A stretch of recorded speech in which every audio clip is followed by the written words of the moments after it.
Scene 1, the 19th of July, 1909. The Old Bailey, aka Central Criminal Court, just off Newgate Street, West London. The setting is an austere, dimly lit courtroom in London's Old Bailey, accurate for 1909. It evokes a sense of somber gravity. The Chief Justice sits elevated above all, wearing traditional judicial robes. Prosecutor Robson is at the prosecution table. The accused, Madan Lal Dhingra, is seated in the dock. All yes, my lords the King's Justice do strictly charge and command all manner of persons to keep silence, for he will now proceed to the plea of the Crown and arraignment of prisoner upon his life and death, and all those that are bound by recognition to give evidence against the prisoner at the bar, let them come forth and give their evidence before the Honorable Chief Justice, or they will forfeit their recognition. Prisoner shall now stand as the indictment is read. Having been brought to the bar, prisoner will now stand for the reading of the charges. God save the King. Madan Lal Dhingra, you stand indicted and charged on the coroner's inquisition with the following offense: the willful murder of Sir William Curzon Wyllie. How saith you? Do you plead guilty or not guilty to the charge of murder as alleged in the indictment? I would say that these words cannot be used with regards to me at all. Whatever I did was an act of patriotism and justice which was justified. The question before the court is whether you plead guilty or not guilty to the charge in the indictment. According to my view, I will plead not guilty. Whatever I want to say is in the statement that was taken from my... Prisoner enters a plea of not guilty to the indictment for the willful murder of Sir William Curzon. Prisoner at the bar, do you have counsel to aid in your defense? I do not. As I said in my statement, which I believe you have, I do not need counsel, as no English law court has got any authority over me. Prisoner at the bar declines counsel. Mr. Robson, you may proceed with the prosecution's opening statement. May it please your lordship. I appear on behalf of the Crown to support the charges of willful murder against the prisoner at the bar. A prisoner, who I might add, has declined charitable offers made by multiple Englishmen of fine standing and will, including the good men of the East India Association, as well as the journalist W.T. Steed, to provide defense counsel. This is unfortunate, as the charges upon which the prisoner is arraigned are very grave. The law knows none graver, as this prisoner stands accused of the willful and brazen murder of Sir William Curzon Wyllie, a husband, father, and devout man of deep public service to the Crown, political aide-de-camp to Lord George Hamilton, Secretary of State for India. Sir Wyllie was also a man sympathetically interested in the welfare of this prisoner, other young Indians, and the natives. This is why, on the very evening of his assassination, he attended an event organized by the National India Association. All Englishmen care deeply about the natives, and that's no truer of anyone than it was of Sir Wyllie. He engaged in numerous acts of self-sacrifice and showed his kindliness to the young men of India in myriad ways. His membership on and service to the Queen's National Indian Association, where he was honorary treasurer, was just the start. His commitment to the aid in their civilization also led him to provide counsel to many of these boys and their families. In fact, it was not long ago when the prisoner's own father, Sahib Dr. Dita Mal Dhingra, rightly concerned about his son's involvement with radical and dangerous elements, called on Sir Wyllie to use his influence to make his son desist from such company. A request which Sir Wyllie acted on out of the goodness and kindliness of his heart. And what did he get in return? On the evening of the 1st of July, the prisoner took the life of this kindly gentleman in the most malicious way. Never mind that he was a generous benefactor. The prisoner pulled out his gun and shot him in the face at point-blank range, killing him instantly. This shocking and violent crime is contrary to the laws of this nation, as well as the laws of all civilized societies. It is not, however, extraordinary by any measure, so you must not be fooled by anyone who suggests otherwise. This is a most ordinary, if brutal, crime carried out by the prisoner at the bar, someone who was welcomed into this country and received the beneficence of so many of the generous people of England, primarily among them the man he shot in the eyes. Let us be clear on this point. For a crime like this, there is and can be no explanation which excuses or explains. There can be no cause which the prisoner or the extremists in his midst can offer which justifies. If there was, it would mean everything we stand for as a great and civilized nation shall have been lost. It is for this reason we wholeheartedly ask, nay demand, that this trial focus solely on the vicious and deadly acts which he has already admitted he engaged in. Any cause which the prisoner or his radical brethren endeavor to raise by way of explanation for those actions must be summarily dismissed, as they hold no weight in this court, this nation, or any other great nation which prides itself on living by the rule of law. Thank you, Mr. Robson. Does the prisoner at the bar wish to give an opening? I do not want to say anything in defense of myself, but simply to prove the justice of my deed. As for myself, no English law court has got any authority to arrest or detain me in prison or pass sentence on me. That is the reason I do not have counsel to defend me. Whatever I want to say is in the statement that was in my pocket. Prisoner at the bar has declined to give an opening. This is a capital trial of supreme importance. The charge against the prisoner is the greatest known in law. For myself, I always feel anxiety in a court of justice when there is any possibility of the introduction of political passion. Justice is ever in jeopardy when passion is roused. Instead of politics, this case must be decided quite calmly and dispassionately according to the evidence offered. This is why we pay no heed to what has been said or may be said either inside or outside this court regarding the condition of the native people. Our charge here is the law and the facts, which are aimed at one question. Did the prisoner at the bar commit the brutal crime with which he was charged? Not any political opinion or explanation may be put forward. Mr. Robson, you may call your first witness. Thank you, Chief Justice.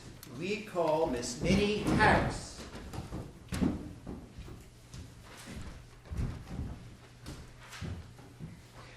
Good day, Miss Harris. Now, Miss Harris, you own a boarding house, do you not? I do. At what address is it located? 106 Ledbury Road, Bayswater. That is in the vicinity of University College London, is it not? A league, more or less.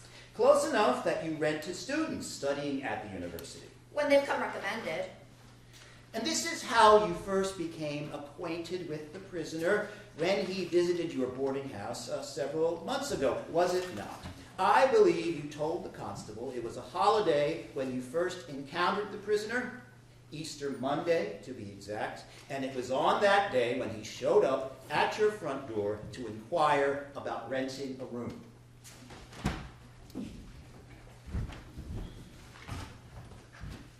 Scene 2, Easter Monday, the 12th of April, 1909. Front of Minnie Harris's boarding house, 106 Ledbury Road, Bayswater, London. A well-kept boarding house entrance, Minnie Harris, a sharp-eyed woman of pragmatic disposition, is on her front porch when Madan Lal Dhingra, neatly attired, approaches. How can I help you? Good day, ma'am. I'm sorry to intrude. I was sent... You do realize it's a holiday, do you not? Yes, and again, I am terribly sorry to intrude. I was sent... Easter Monday. Not your fault, though I don't reckon you people celebrate. I do not, but others do. You don't say. Who would that be? Christians, ma'am? Well, aren't you a clever one? Of course. But does anyone else where you're from? Your folks, for instance? My folks celebrate Easter? No, ma'am. Because you're... Hindu. Right. Between you and me, I never want to guess. Some of the boys who come here to get a room are your kind, others, just to look, I can't tell the difference. So I think it's better to ask, because the last thing I want to do is offend. Not that I care, though, not my business at all. I treat everyone the same, you know, Mr... Dhingra. Madan Lal. It's nice to make your acquaintance, Mr... How do you say that again? Madan Lal Dhingra.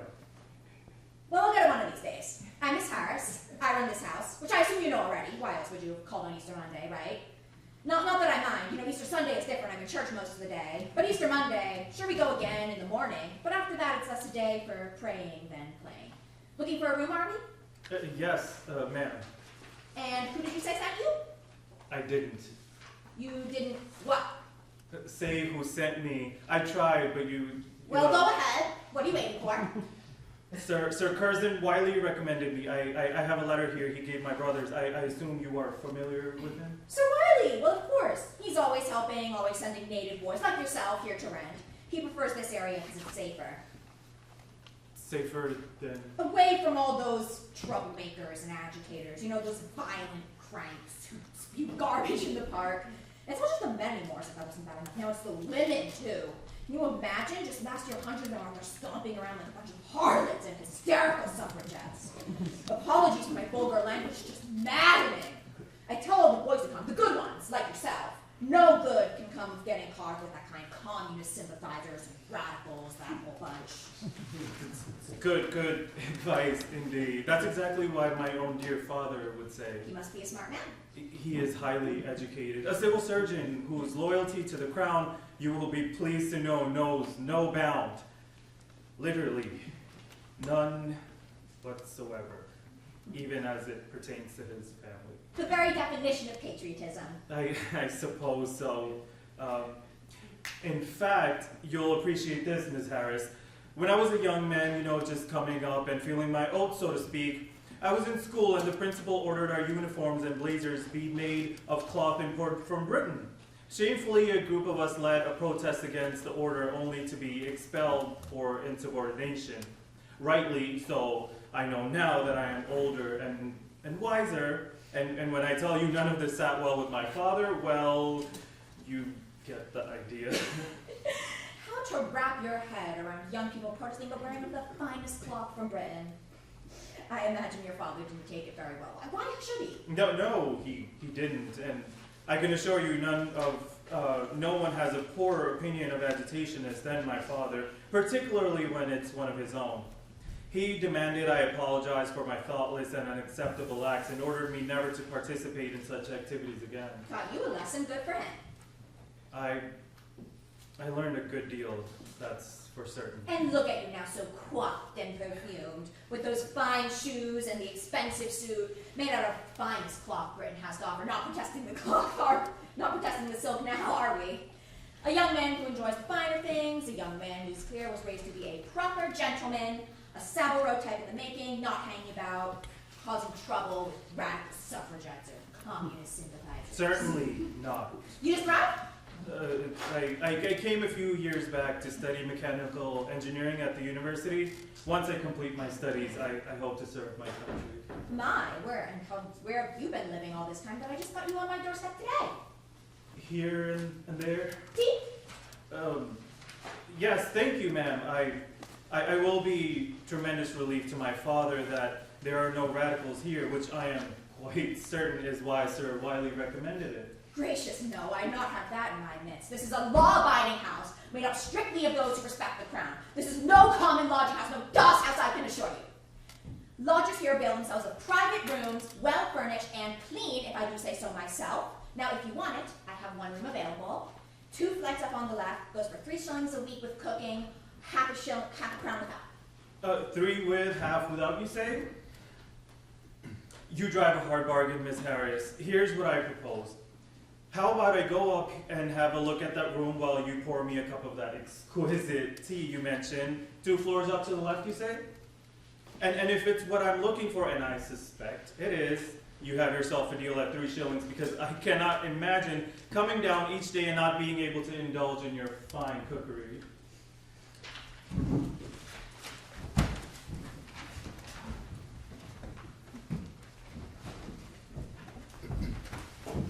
Scene 3, the 19th of July, 1909, the Old Bailey, aka Central Criminal Court, just off Newgate Street, West London. Prosecutor Robson is addressing Minnie Harris, who is on the witness stand. Now, Ms. Harris, directing your attention to the day of the shooting, based on what you told the constable, I understand you saw the prisoner on that day. Would you tell the court what you told Police Constable Nichols about the events of that day as best as you can recall? It was a quite ordinary day. He left the house about 2 in the afternoon, returned just after 8, and shortly afterwards he went out again. And he changed his clothing in between? Yes. Do you recall how he was attired when he left that evening?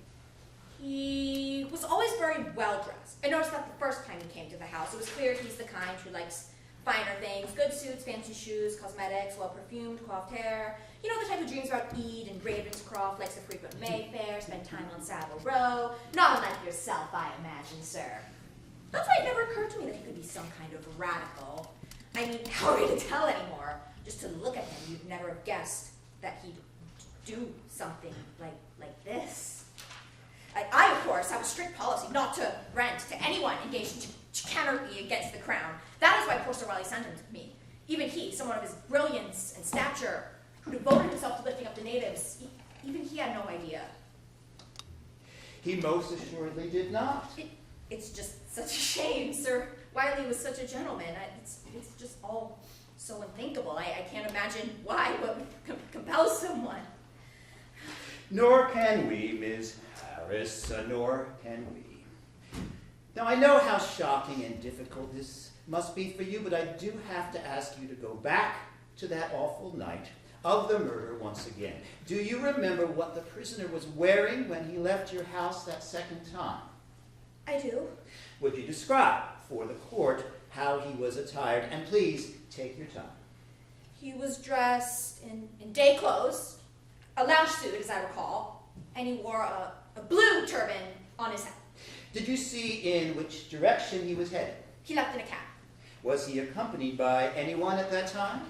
Not that I noticed. As I told the constable, I never had any trouble from him ever. He was always well-mannered and finely dressed. To look at him, you'd never have an inkling. That is why I was so shocked when the constable told me what happened. As I am sure he can attest, he broke down, almost had to veil myself with smelling salts. Quite understandable, Miss Harris.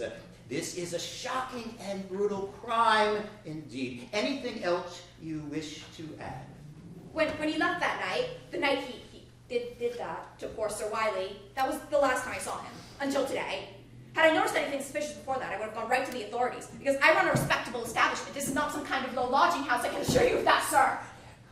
Of that I am certain. Thank you, ma'am, and thank you, Your Honor. Does the prisoner at the bar wish to put any questions to this witness?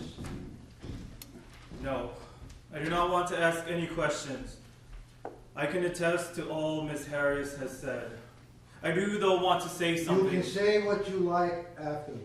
Do you want to ask any questions of this witness? No, I do not want to ask anything of the witness. The witness is excused. Mr. Robson, you may call your next witness. Mr. Chief Justice, we call to the stand Mr. Henry Stanton Morley.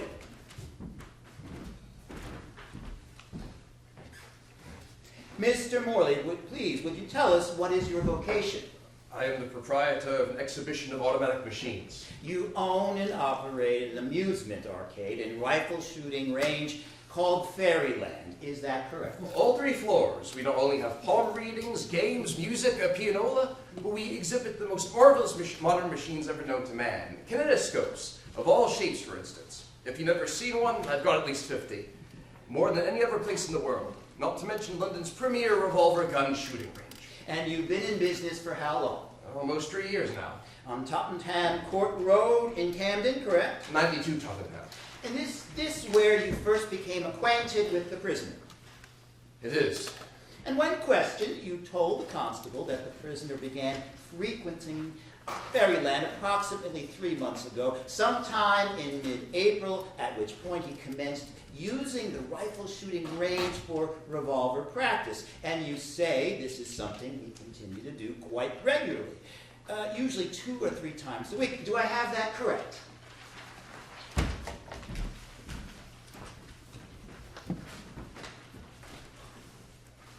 Scene 4, April 1909, second floor of Fairyland, 92 Tottenham Court Road, Camden, London. The second floor houses Fairyland's mini shooting range. The range is about 10 meters in size and has 2 targets. On the right-hand side wall behind the range is a revolver case. Rifles are stored below. Above or to the side of the rifle case hangs a framed photograph of the logo of the Amalgamated Society of Railway Servants. Henry Stanton Morley is near the case, polishing the revolvers. Dhingra enters quietly and observes briefly before approaching. You alone? Yes, sir. Where's your mate? I think you have me confused with someone else. I have not. I'm here to seek permission to use the range. Then I'll ask once again. Last time you came in with another fellow, did you not? Oh, yes. Now that you mention it, I may have. Not sure I even recall his name. Savika. Venyak Savika. Yes, right. I'd forgotten him because he's not my mate, not really my type. Is that so? What is your type? Does this mean anything to you? Afraid not. That there is the logo of the ASRS, the Amalgamated Society of Railway Servants. My pa was a navvy. You don't know work until you've seen navvies digging out railway lines, carting loads of dirt up steep slopes. Before the Union, most of those guys didn't make it alive. Didn't have a chance. 2 of my uncles fell to their deaths. My pa was nearly crushed to death. Imagine my granny losing all her sons that way. So, when the Union came about, it was everything to him, and everyone we knew. I think he loved that Union more than he loved us. You have brothers? Yes, sir. 6. All 3 of mine followed pa onto the rails, became navvies. One after the other. Well, 2 became navvies and 1 became a plate layer. But not me, as you can tell. Madame Pauline would have never gone for that. Even so, that doesn't mean I don't support the cause. You get what I'm saying? I think so. You know Heinemann? Mr. Henry Heinemann, I'm familiar with him. Acquaintances of Krishna Verma, which I understand is how he came to inaugurate the India House a few years back. I've been a member since I arrived. Then you know how he comes across. Fair to say arrogant, nasty, peevish, but also smart as a whip. I had a chance to hear him speak not long ago when they met on Farrington to establish the Labour Committee. Ran circles around Bell, Hardy, the whole lot. And not just because he's keen and nimble, but because he's right. Given what's going on in the world today, we may not like it, but he's right. Part of the cult of Mazzini, as he likes to say. Does that mean anything to you? It does. No one has done more to support Republican principles and promote freedom and independence at any cost than Mazzini. Not long ago, Sarvakar translated some of his works in Marathi, and he speaks frequently with the great reverence of the patriotism Mazzini's agent, Felice Orsini, demonstrated with his martyrdom. Indeed. I don't run London's premier gun shooting range for nothing, which is why your mate Savika came here in the first place. And knowing what I know, when I didn't see him for a few weeks, I became concerned. Now, I'll tell you the same thing I told him the first time he came by. I don't want any trouble, nor do I want to know anything. But also, I won't take being lied to. I also won't take being lied to. If I ask a direct question, I expect an honest response. That clear? Yes, sir. So going forward, save the nonsense and the lies for the tops. You're welcome here, provided you don't confuse me for one of them. You new to these parts? I came a few years ago to study at the university. Now, why did I see you in here until a few weeks ago? I hesitate to say, only because I'm somewhat embarrassed.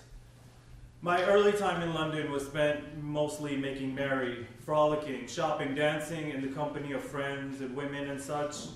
It wasn't until more recently that I matured and amended my ways. But now, my sole focus is service to the cause and the motherland. What turned things around? A few different things, but you already know one. Savarkar. One day a friend and I were at India House chatting, making plans for the evening, just creating a general ruckus, I suppose. Unbeknownst to either of us, Savarkar was hosting a meeting in the other room. The din forced him to take leave and find out what we were carrying on about. He came into the room we were in, looked me dead in the eyes and asked, "What's the matter, Madan? You talk of action and bravery and avoid coming to our weekly meetings. Is this the bravery you are talking about?" I was so ashamed I didn't dare show my face at the house for several days. But when I mustered up the courage to go back, it was in part to see if he would still be bitter towards me. He wasn't. In fact, he behaved as if nothing had happened, which was an enormous relief. After a meeting of the Abhinav Bharat Mandal, I got up the courage to ask him, "Has the time for martyrdom come?"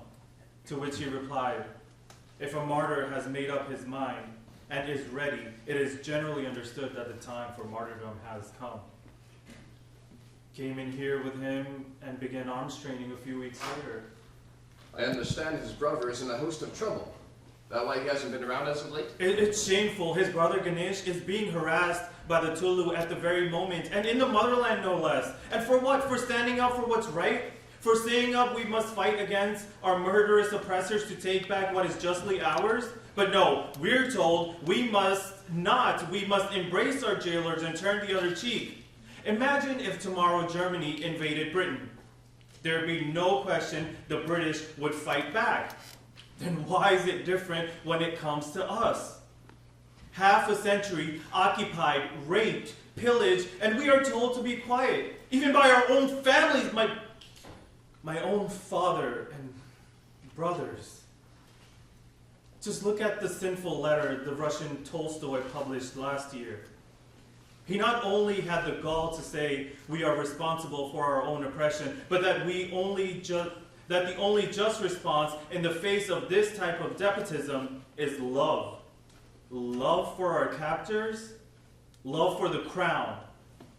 And are we to be forever humiliated and mealy-mouthed?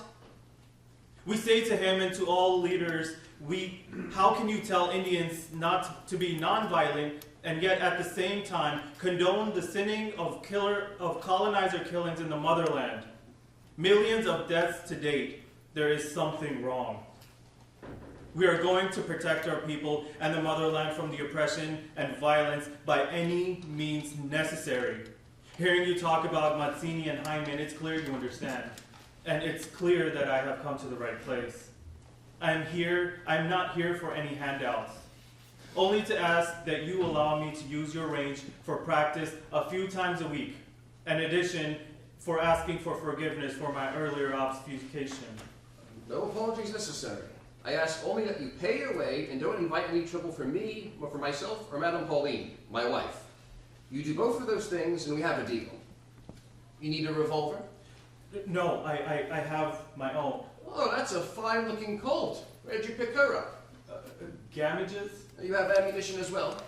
Yes, sir. Then I'd say you're all set. You can leave the payment with Madame Pauline. You'll see her at the counter on your way out.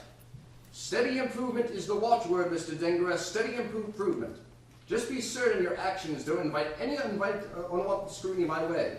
Fairyland thrives on amusement, not scandal. I assure you, dear sir, fear not.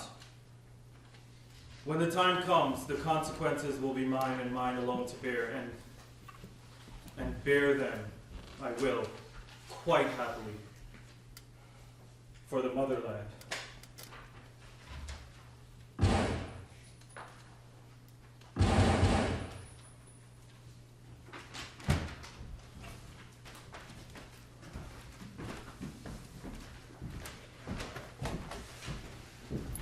Scene 5, the 19th of July, 1909. The Old Bailey, aka Central Criminal Court, London, just off Newgate Street, West London. Morley is on the witness stand, still under questioning by Robson.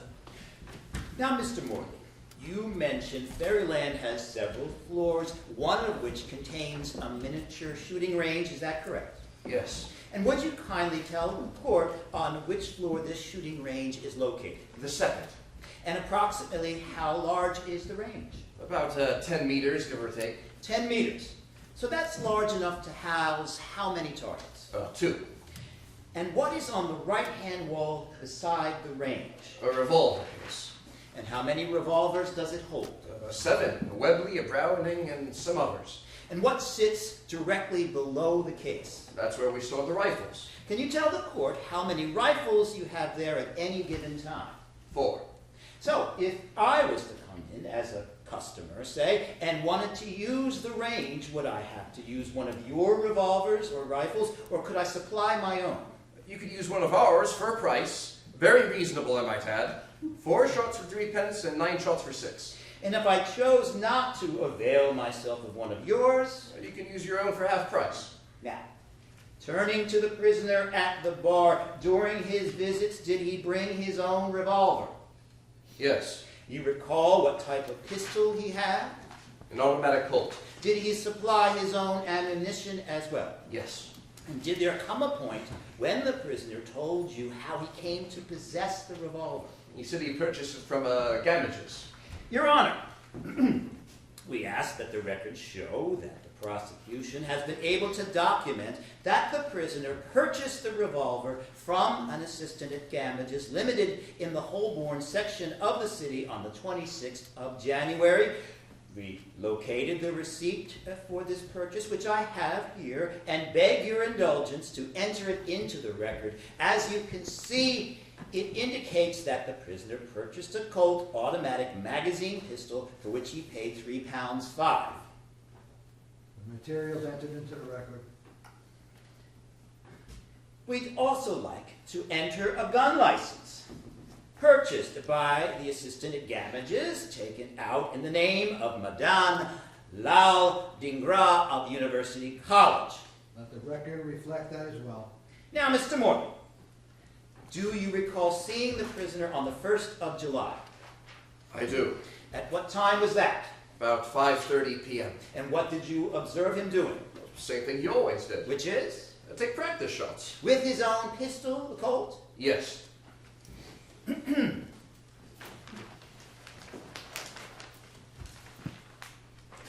Is this the target he used on that day? Looks like it. And based on this target, how good a shot was he? Seems to have hit 11 out of 12. More than a 90% success rate. That's pretty good, wouldn't you say? Sure is. Does his strong score surprise you? No, he seemed to be improving a bit each time. And he paid how much for each visit? A bargain, 4.5 pence. One last thing, if I may, Mr. Morley. You mentioned before that the prisoner always did the same thing when he visited Fairyland. Can you be more specific about that? He stood 18 feet back and fired exactly 12 shots at the target. Sometimes he took deliberate aim and paused between each shot. Other times he fired more rapidly together. Thank you, Mr. Morley. That's all I have for the witness at this time. Does the prisoner wish to put any questions to this witness? No, I do not want to ask any questions. I want to say something. It was in my pocket. You can say what you like afterwards. Thank you, Mr. Morley. You are excused. You may call your next witness, Mr. Robson. Thank you, Your Honor. I call to the stand Ms. Emma Josephine Beck.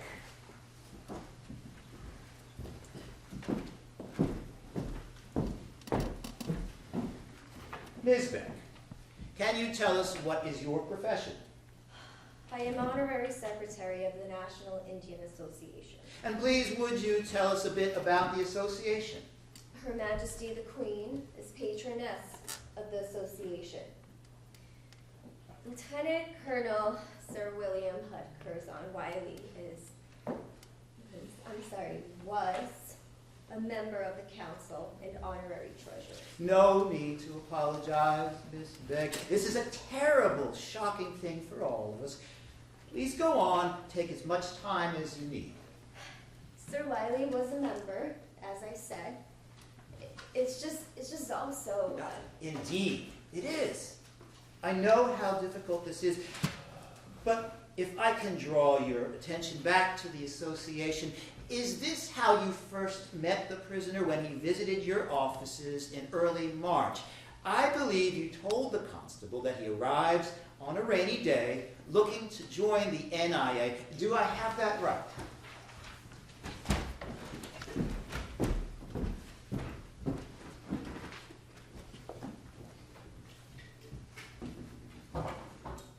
Scene 6, March 1909, National Indian Association Office, 21 Cromwell Road, South Kensington, London. A neatly kept Edwardian office with tasteful furnishings. Emma Josephine Beck sits behind her desk, occupied with letters. There is a knock at the open door. Madan Lal Dhingra stands respectfully, holding his hat and umbrella, impeccably dressed and composed. Can I help you? Good day, ma'am. The woman across the way with the Bureau of Education pointed me here. Said you're in charge of the National India House? Indeed I am. Emma Josephine Beck, Honorary Secretary. And you are? Madan Lal Dhingra, ma'am. Lovely to make your acquaintance. And welcome. Are you studying in the area? I am. Here, let me help you with that rain jacket and umbrella. Such weather we're having, just when we're finally seeing the end of a long winter. We have this cold rain, and here I dreamt for a moment that spring might come a bit early this year, what with Easter not too far away. But oh well, I guess we should be thankful it's not snow. Thank you. Yes, that's for certain. I don't suppose you've seen snow, that is, assuming you do not get any back home. My first experience with snow was my first year in London, and then of course last year as well. But no, we do not get snow back home. And where is home? Amritsar, India. Even though we're in the northwest, it seldom gets cold enough for snow. Of course, Amritsar. Lovely. Please, have a seat. You've been?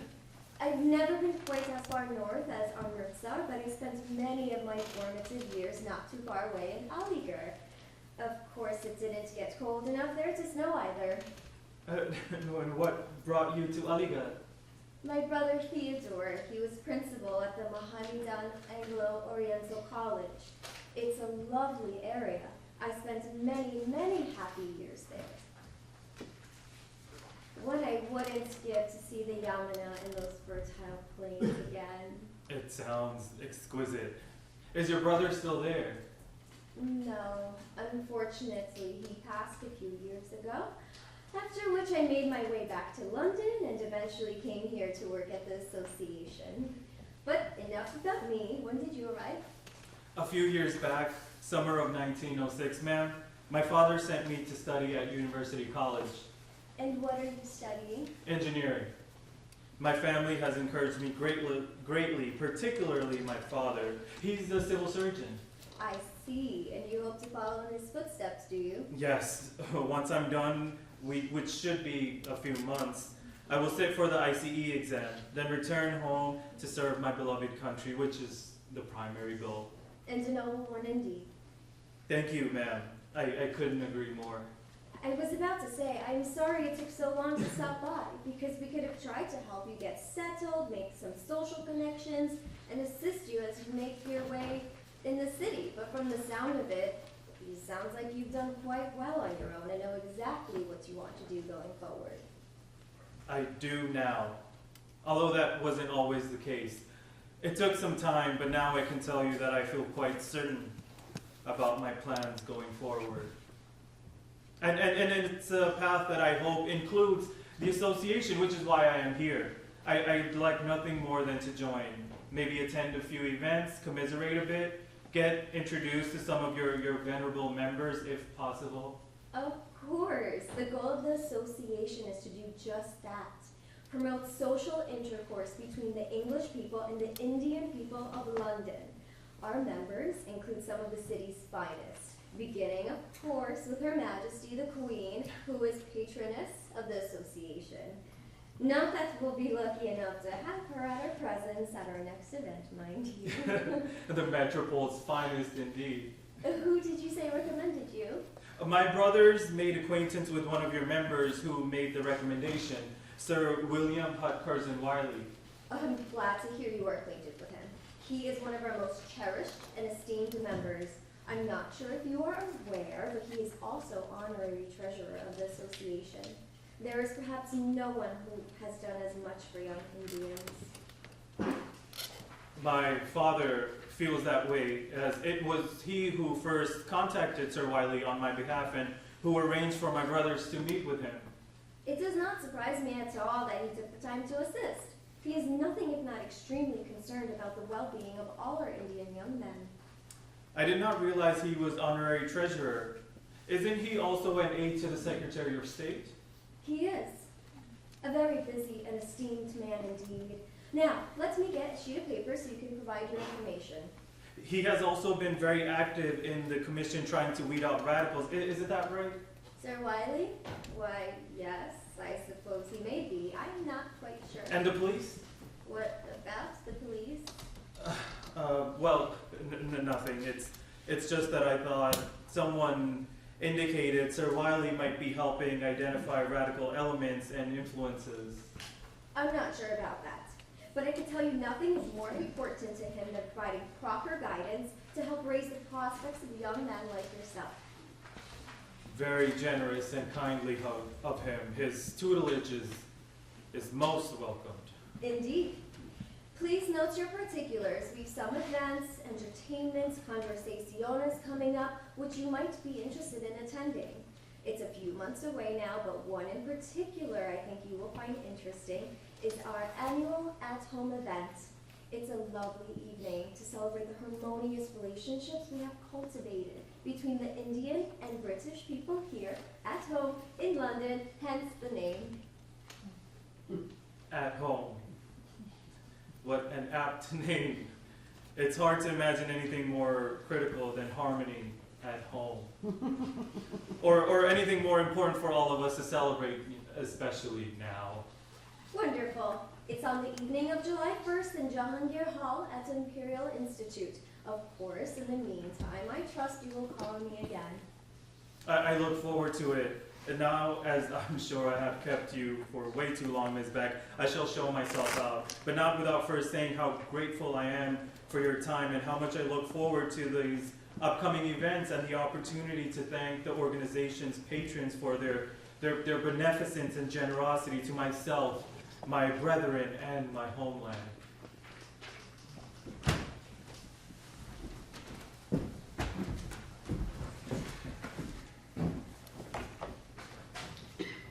Scene 7, the 19th of July, 1909. The Old Bailey, aka Central Criminal Court, London, just off Newgate Street, West London. Robson is addressing Emma Josephine Beck on the witness stand. To your knowledge, Ms. Beck, the prisoner visited the association's office just once, is that correct? Yes, in March of this year. What was the nature of his visit, as far as you understood it at the time? He said he wished to enroll. And of course, I welcomed him warmly, as we do all young men. I'm sure you did. What else did he speak with you about that day? We spoke about his studies at the university. He indicated they were going very well. I remember getting the impression that he might have been a bit isolated from some of the other students. I really empathized with him on that. It's not easy being a stranger in a strange place, so far from home, and not being able to commiserate with people your own age. I've been there myself. I even remember thinking after he left that he was the perfect candidate for association membership. Exactly the type of young man we want to assist. Certainly. Anything else? He spoke a bit about his father, said he was a doctor, and that he had reached out to Sir Wyllie on his behalf, although he didn't say exactly why. At the time, I remember thinking how wonderful that was, because no one was better than Sir Wyllie at providing guidance and mentorship. I even had it in my head to mention him to Sir Wyllie, but now I am so sorry because I see how mistaken I was. You did not do anything wrong, Ms. Beck. Not in the least. It sounds like so many of us, you were misled, lied to by the prisoner about his interests and his intentions. No way you could have known. No way any of us could have known. After he left the office that day, when did you see him again? I sent him an invitation to call on me in May, but he did not call. And after that? Later, I sent him another invitation for our entertainment at the Imperial Institute, our at-home event. Is that where you saw him next, at the event on the 1st of July? Yes. And did you speak with him that evening? Briefly, as it was his first event with us, I wanted him to feel welcome. So when I saw him after the entertainment concluded, I made a point of asking him what he was doing in his work. He said he had finished his course at University College and that he would be taking the examination for ICE in October, then going home. Anything else? I asked him whether he knew many of those present, and he said he knew some, including Sir Wyllie, which was a few minutes before. Before he shot Sir Wyllie. And did you see the prisoner do anything after you spoke, in the time before the shots rang out? I saw him speaking with Sir Wyllie near the vestibule in the main hall, and I was quite pleased to see that, because I always want the young men to feel welcome and engaged in social intercourse with generous members like Sir Wyllie. Indeed. And what did you do at that point? I stepped into the other room, and it was moments later when I heard. Take your time, Ms. Beck. What did you do next? I had hardly turned away when I heard a commotion, a terrible uproar. I turned back immediately towards the vestibule, and there I saw Sir Curzon lying motionless, bleeding. And the prisoner? He was being held down by a gentleman. Initially, I could scarcely believe it was he, this dapper young man who had been in my office mere months ago. It was unimaginable, just incomprehensible and devastating. Most importantly for Sir Wyllie and his family, and then for all of us who have tried so hard and to help and to. No need to apologize. No need at all. You have been very helpful, Ms. Beck, and so we thank you for your work with the association on behalf of all people of good faith, as well as your testimony here today at this very difficult time. That is all I have for this witness, Your Honor. Does the prisoner have any questions for this witness? No, Your Honor. I do not have any questions. I would, however, like to say... You can say what you like afterwards. Given the prisoner has no questions for this witness, Ms. Beck, you are excused. Mr. Robson, you may call your next witness. Thank you, Your Honor. We call to the stand Mr. Douglas William Thorburn.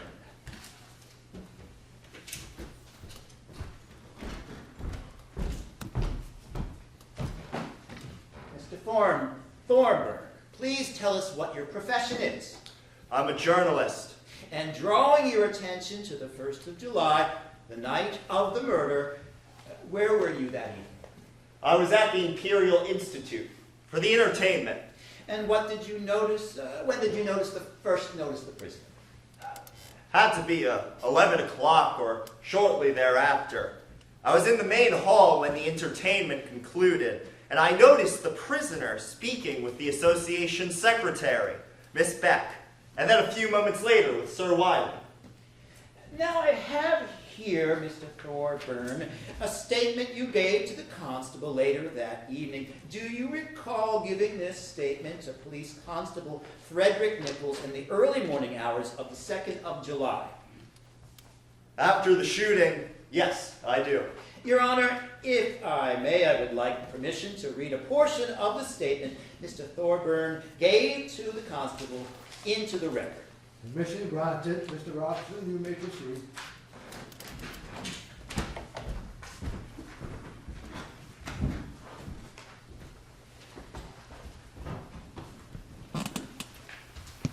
Scene 8. The 19th of July, 1909, the Old Bailey, aka Central Criminal Court, London, just off Newgate Street, West London. And the 1st of July, 1909, evening, just after the conclusion of the at-home event festivities, Jahangir Hall of the Imperial Institute, South Kensington. Prosecutor Robin is holding documents and prepared to read them before the court. Meanwhile, the vestibule of the Imperial Institute, Thornburn, Beck, and Dhingra reenacted the events of the evening as Robson describes them. Now, Your Honor, reading directly from the statement Mr. Thorburn made to the constable in the early morning hours after the shooting. At about 11 o'clock, I was in the main hall. On looking through the doorway of the vestibule, I saw Sir Wyllie exchanging pleasantries with some of those assembled. I noticed him because he was the highest-ranking government official in attendance, which was quite unfortunate for me because, in my business, we prefer these types of events teeming with notables. Save Sir Wyllie, this one was not. It was about that time I saw the prisoner speaking with Ms. Beck, the association secretary. I turned to say hello to someone, and when I turned back, just a few minutes later, I noticed the prisoner speaking to Sir Wyllie. They seemed friendly enough when all of a sudden, the Indian very calmly put his hand into his waistcoat pocket, raised his arm, and fired 4 shots into Sir Wyllie's face, into his eyes.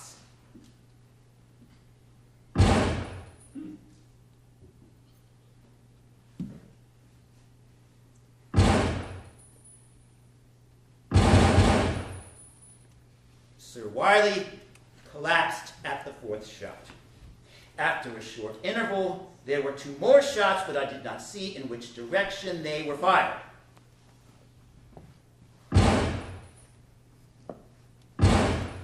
I ran toward the prisoner to prevent anything further being done. Before I could get to him, the Indian managed to get his right hand free, and he placed the revolver to his own temple and pulled the trigger, but there was merely a click. I immediately went to him again, held his arms this time, and got the pistol from him. What have you done? Why did you do it? Why did you shoot Sir Wyllie? What for? What could be your motive?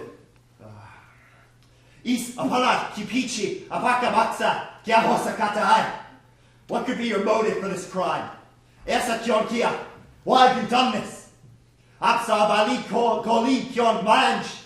Why would you shoot Sir Wyllie? Kisali, what for? मैं police को बताऊंगा. I'll tell the police. Tumasa kyon karot. Why would you do such a thing? Apaka nam kya hai? Apaka pata kya hai? What is your name? Your address? Dhingra, Leadberry Road. Please, let me put my spectacles on.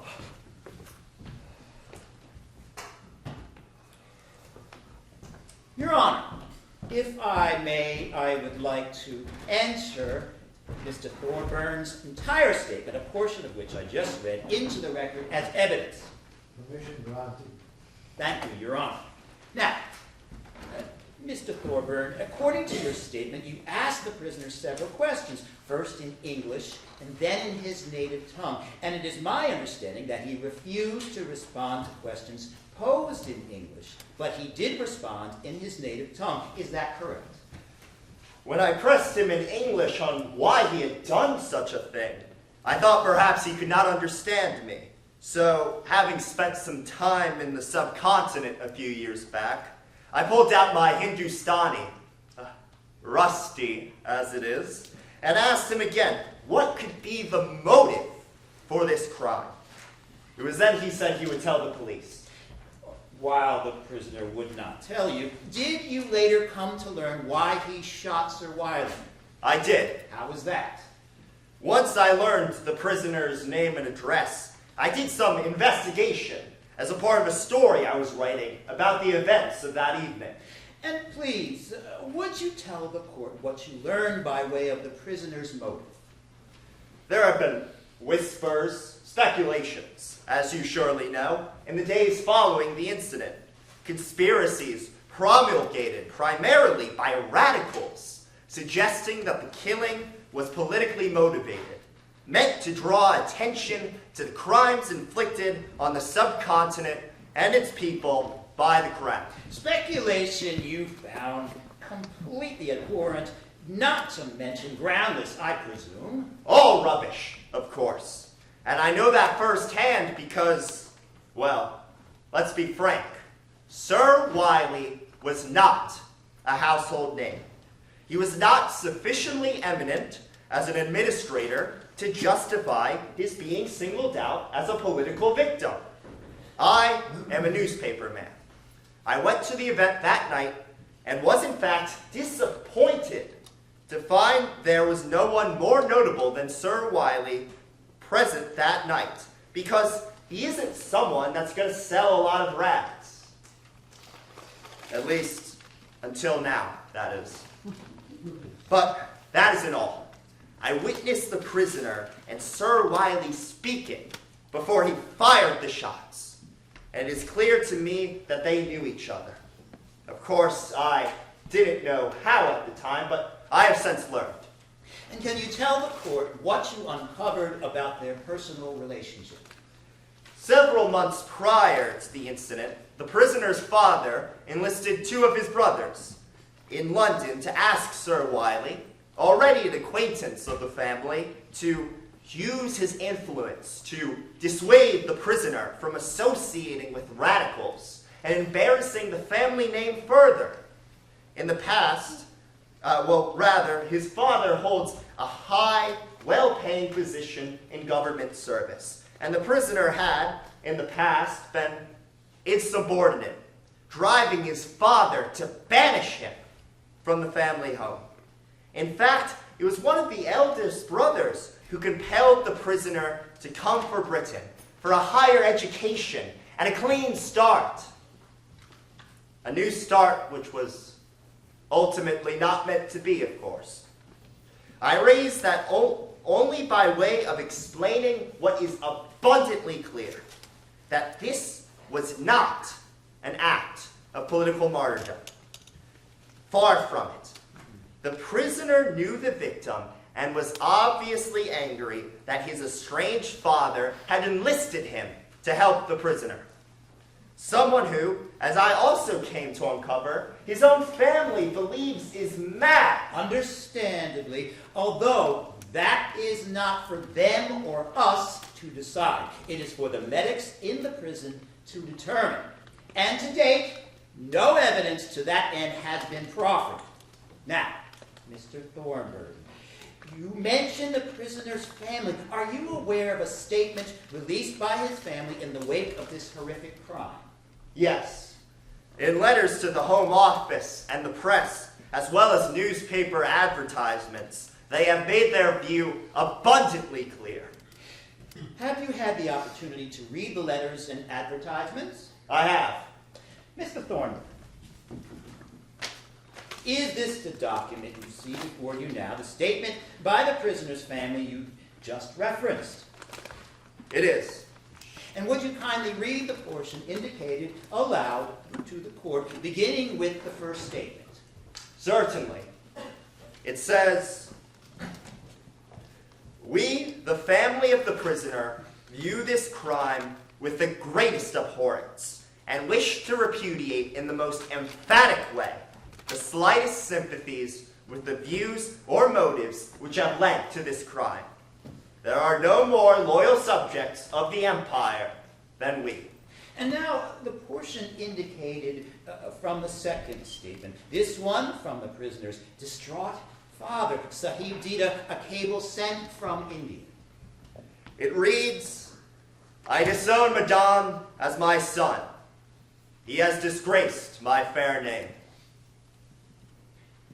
Thank you, Mr. Thornburn.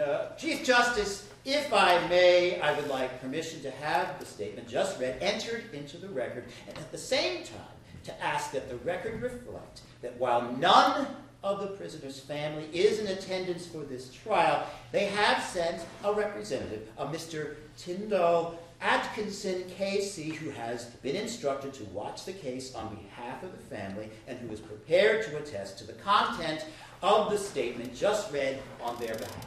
So granted. Thank you, Your Honor. Now, Mr. Thorburn, one last thing. Since you are one of the few people who spoke to the prisoner after the shooting, how would you describe his demeanor at that time? Surprisingly calm, collected, quiet. As I wrote in my story, shockingly calm for a man who had just committed such a brazen and public act of violence. And when I asked him about it, he said only that he would give his reasons to the police. Did he say anything else? Nothing. Except that he be allowed to put his spectacles on. Thank you, Mr. Thorburn. Nothing further for this witness, Your Honor. Does the prisoner at the bar wish to question this witness? Mr. Atkinson, who Mr. Robson just mentioned, is here as a representative of my family. But what Mr. Robson neglected to say is that Atkinson is present because my family is not allowed in this court. The Empire has refused to permit Indians to witness this trial. Your Honor feigns shock at my refusal to participate or acknowledge the legitimacy of this faux proceeding. This fact alone is clear evidence of how the Crown... The prisoner at the bar will refrain from this political chicanery at once. Might I remind you that you will have your turn to speak, to say anything you want when it is time to put on a defense. Now, no matter at hand, do you or do you not wish to put any questions to this witness before us? I do not want to ask any questions of this or of any other witness, nor participate in this hearing at all, as no English law court has got any authority over me. I would instead... Prisoner again declines to question the witness. I do, though, want to say something. The statement that was in my pocket... You may make any statement you wish later. Mr. Thornburn, you may step down. Mr. Ross, do you have anything else for the court at this time? Yes, Your Honor. I ask that the court enter into the record the statement of Police Constable Frederick Nichols, which confirms the account as given by the last witness. Nichols reports, and I am reading here from his reports of the events of that evening. I was called to the Imperial Institute where I found the prisoner being held by this gentleman and took him into custody. On his being searched there were found the prisoner's waistcoat pocket, the pistol and the dagger produced. Moreover, a second revolver and cartridges. Upon the search, the prisoner was transported in the early morning of July 2nd to Marrowbone Police Station, where the charge was read over to him and he nodded his head. When asked if he wished any of his friends to be communicated with, he replied, "I do not think it necessary tonight. They will know later on." Your Honor, with that information read into the record, this concludes the case for the prosecution. Thank you, Mr. Robson. Mr. Dick, do you wish to give evidence or say what you have to say at the bar?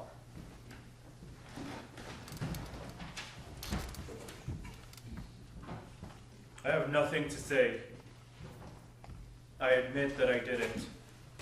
The evidence is all true. I should like to read my statement. The statement you made at the police court. Yes. But in addition, I should also like to read the statement that was in my pocket on the foolscap paper, that one which I have been asking for. The statement you made at the police court during the committal hearing has been placed before you. Prisoner may read that statement. May I also be given the other statement that was in my pocket in addition to this one? You may read the statement that was put before you. That is your choice.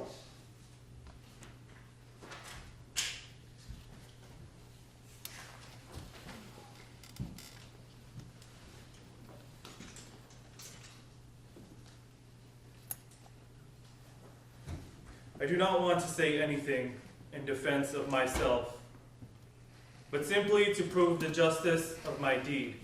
As for myself, no English law court has got any authority to arrest and detain me in prison or pass sentence of death on me. That is the reason I do not have any counsel to defend me. And I maintain that if it is patriotic in an Englishman to fight against the German, if they were to occupy this country, it is much more justifiable and patriotic in my case to fight against the English. I hold the English people responsible for the murder of 80 million Indian people in the last 50 years. And they are also responsible for taking away 100 million pounds every year from India to this country. I also hold them responsible for the hanging and deportation of my patriotic countrymen who did just the same as the English people here are advising their countrymen to do. And if the Englishman goes out to India and gets, say, 100 pounds a month, that simply means that he passes a sentence of death on 1,000 of my poor countrymen, because these 1,000 people could easily live on this 100 pounds, which the Englishman spends mostly on his frivolities and pleasures. Just as the Germans have no right to occupy this country, so the English people have no right to occupy India, and it is perfectly justifiable on our part to kill the Englishman who is polluting our sacred land.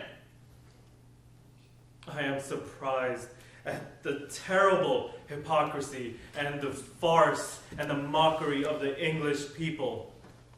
They pose as the champions of oppressed humanity, and the people of the Congo and the people of Russia, when there is terrible oppression and horrible atrocities committed in India, for example, the killing of 2 million of my people each year and the outrage of our women. In the case, this country is occupied by Germans, and an Englishman goes, not bearing to see the Germans walking with the insolence of conquerors in the streets of London, goes and kills 1 or 2 Germans, and that Englishman is held as a patriot by the people of this country, then certainly I am prepared to work for the emancipation of my motherland. Whatever I have to say is on the paper before the court. I make this statement not because I wish to plead for mercy or anything of that kind. I wish that the English people should sentence me to death. For in that case, the vengeance of my countrymen will be all the more keen. I put forward this statement to show the justice of my cause to the outside world, and especially to the sympathizers in America and Germany. With that statement read into the record, do you wish to call any witnesses or put forth any evidence? No. I do not want to read. I want to read my other statement. The other statement that was on foolscap paper, which was taken from my pocket. Any other statement you may make now yourself. No, but I don't remember it now. Is there anything you wish to say? Say it now. It was You can say anything you It wish. was taken from my pocket amongst other papers. I don't care what was in your pocket. The question of what you have written before has nothing to do with this case. You have got to say anything you wish to the court. What you have written on previous occasions and what was in your pocket is not evidence in this case. If you wish to say anything in defense of yourself, say it now. Do you wish to say anything more? No. Excuse me.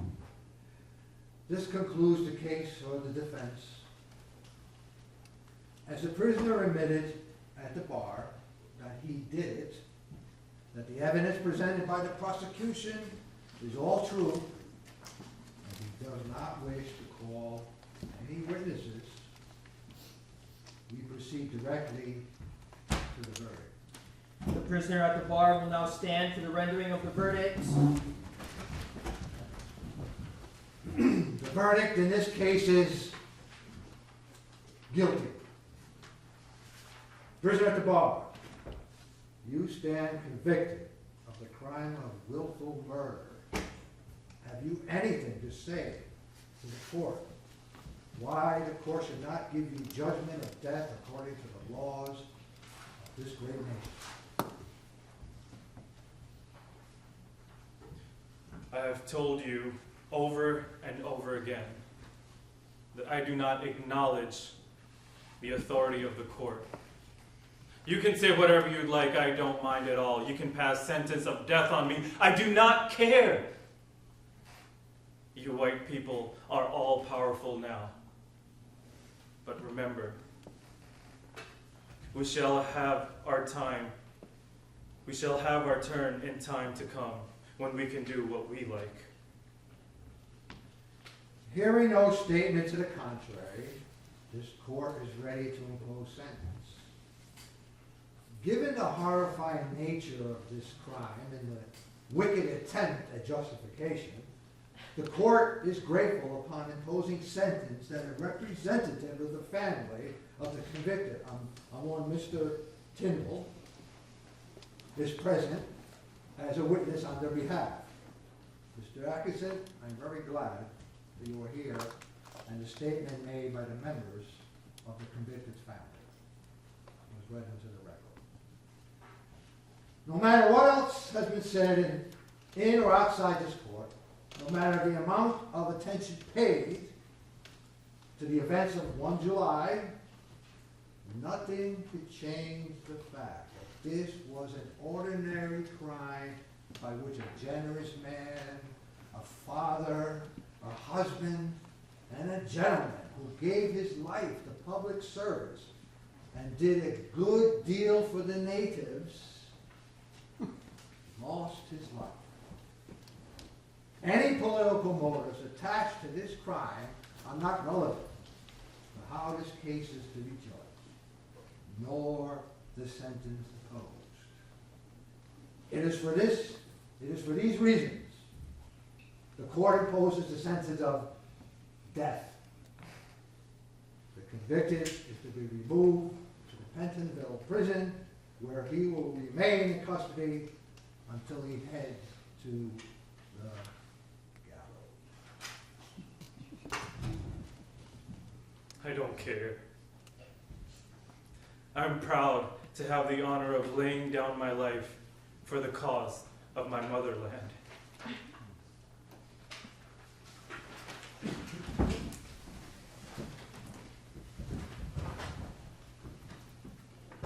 Scene 10, the 17th of August, 1909, Pentonville Prison, London. Dhingra's trial lasted just 1 day, after which he was remanded to Pentonville Prison. His conviction created a dilemma for the British Crown. Execution martyred him, but they could not restore order and authority at home or on the subcontinent without it. Dhingra in chains, with a hood loosely on his head, but his face still uncovered, enters and walks slowly towards the gallows.